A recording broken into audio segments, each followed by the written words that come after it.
Review topic number 4, how to classify matter, and let's get to it. So matter is anything that has mass and volume, anything that has mass and takes up space.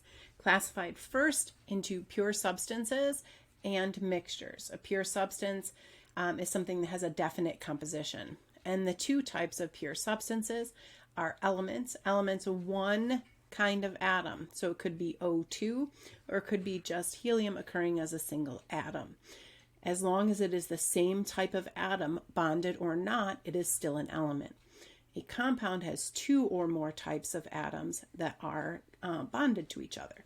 And a compound has a definite composition. So water is always H2O. It is not in a different numerical relationship. So H2O2 is no longer water. That would be hydrogen peroxide. So the formula for a compound is consistent. And then our two types of mixtures. We have homogeneous, where the materials are evenly spread throughout, and we have heterogeneous, where the parts of the mixture, the pure substances in the mixture, are not evenly mixed. So things that are heterogeneous, anything that says shake well.